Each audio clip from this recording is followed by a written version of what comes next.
Olá pessoal, tudo bem?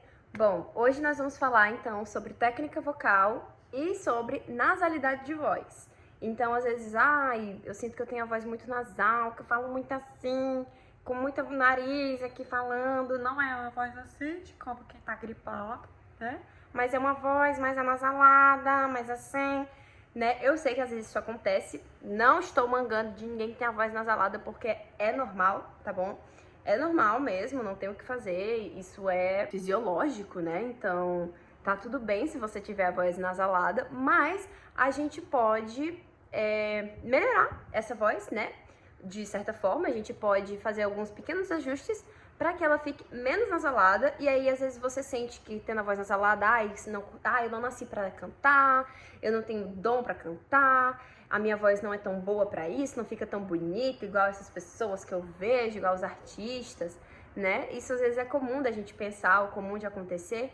Então, eu tô trazendo esse vídeo justamente pra gente quebrar um pouco disso da nossa cabeça e a gente então, dessa forma, fazer alguns exercícios, entender um pouco mais sobre essa nasalidade da voz e como conseguir dar uma suavizada nessa nasalidade e conseguir cantar com outras ressonâncias, né? Porque a nasalidade nada mais, nada menos do que uma forma de a voz sair, né? É uma ressonância da voz. Então a gente tem basicamente, assim, né, de uma forma mais resumida, 3 espaços de ressonância, que é por onde a nossa voz sai. Tem essa parte da laringe, que a gente já tá careca de saber, porque eu só falo dessa laringe, né? O tempo todo falando de laringe. Então, temos a laringe, temos essa região da boca e temos a região do nariz, que seria de onde sai essa questão da voz mais nasalada, né? Que a ressonância tá mais por aqui, mas a gente pode explorar a ressonância por aqui e a ressonância por aqui também.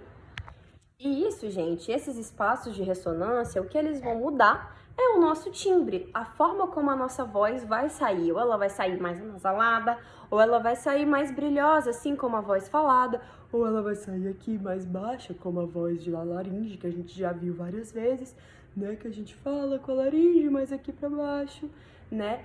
Então, assim, isso é nada mais nada menos do que outras formas de explorar os timbres vocais, né? Então, de onde está saindo, o qual espaço de ressonância está saindo da minha voz, é uma forma que um timbre da minha voz vai ficar, né? Que o brilho da minha voz vai ficar. Então, se você tem a voz mais nasal, nada lhe impede de você explorar outros timbres da sua voz. Às vezes a gente só não tem os recursos para isso, não sabe como fazer isso. Então, aqui a gente vai fazer alguns exercícios para conseguir auxiliar nessa questão e facilitar aí nessa descoberta e nessa brincadeira de trocar de um timbre para outro de uma forma leve e tranquila. Bom, gente, uma coisa de anatomia que é legal da gente prestar atenção pega a linguinha de vocês aqui da base do dente de cima e leva até o fundo da boca. Vocês vão ver que é mais rugoso aqui em cima no céu da boca, mas lá atrás é mais molinho. Essa parte molinha é o palato mole e ele regula quanto som que vai pro nariz, deixando a voz mais nasal, ou quanto som que vai pra laringe, deixando a minha voz mais assim. Ele vai regulando o nosso som de acordo com o movimento que a gente dá pra ele, mas também não é uma coisa que, tipo assim, enquanto você tá cantando, você tem que pensar, meu Deus, meu palato, ele tá assim, ou ele tá assado. É bem natural a forma que o palato vai ficar de acordo com algumas questões fisiológicas que a gente tem que prestar atenção enquanto canta. Se fizer tudo, digamos, no formato certinho, o seu palato vai ficar no formato certinho e não vai mandar ar de mais ou ar de menos para o nasal, nem ar de mais, ar de menos para, enfim, para outras áreas de ressonância. Então vamos fazer um teste, tá? Vamos falar a palavra não e mãe, só que tampando o nariz. Então vamos lá. Não, não, não, não. Né? O que acontece? Quando eu tampo meu nariz, eu já tenho mais treinado, então eu consigo falar aqui de uma forma que não fica tão nasal, que eu não fico falando desse jeito, ou eu não fico falando assim, como se eu tivesse gripada, né? Eu consigo falar naturalmente.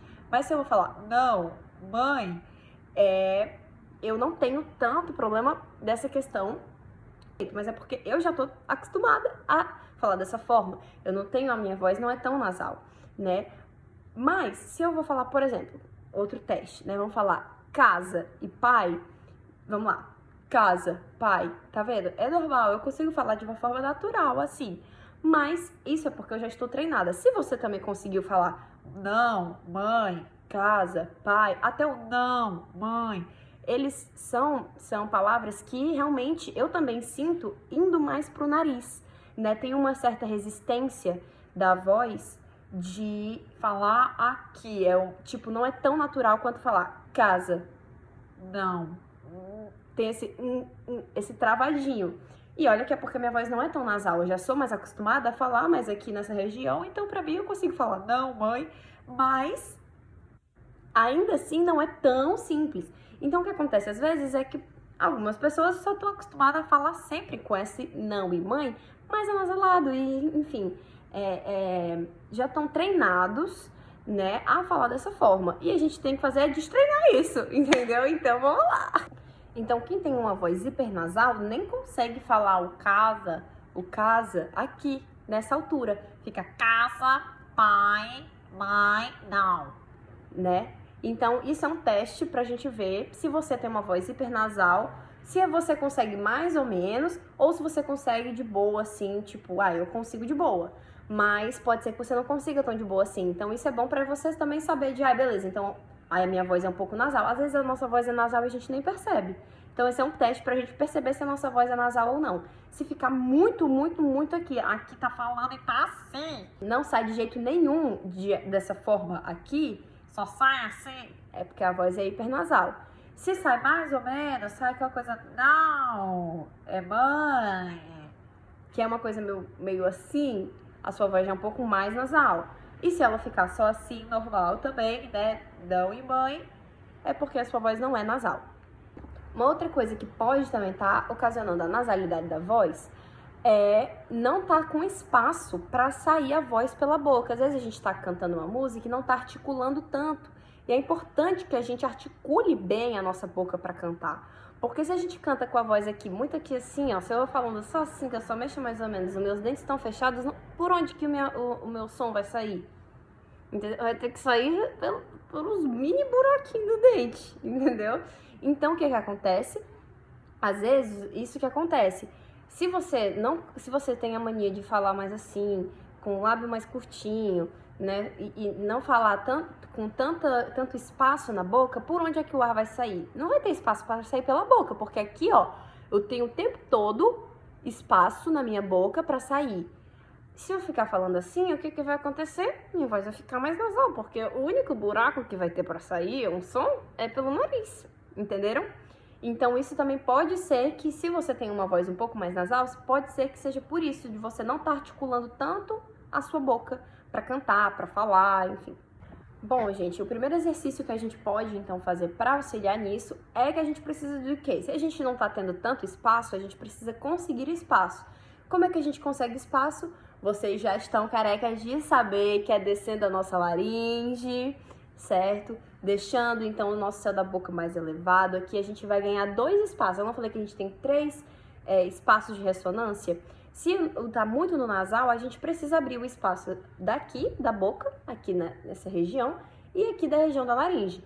Então, fazendo esse exercício, a gente vai estar abrindo esses 2 espaços aqui, que é o quê? É o exercício de um bocejo, né? Se você quiser bocejar a primeira vez para entender como é que funciona, como é que fica a questão fisiológica, pode fazer, mas pode, ou então só fazer assim.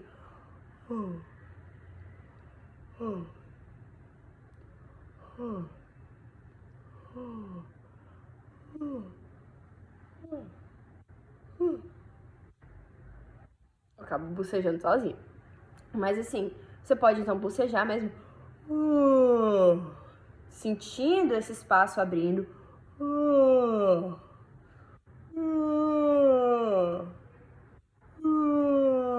Agora, tendo essa consciência, né? O que às vezes o cérebro da gente precisa? Mostrar pra ele que existe esse espaço. Porque ele tá tão acostumado a só sair por aqui a voz, que às vezes ele nem sabe que tem como sair a voz por aqui também. Então a gente faz esse exercício do bocejo algumas vezes, até entender como é que fica a nossa fisionomia. E agora que a gente já entendeu, a gente pode fazer 2 coisas. Ou a gente pode fazer um vocalize, por exemplo. A gente fez aqui o bocejo, né?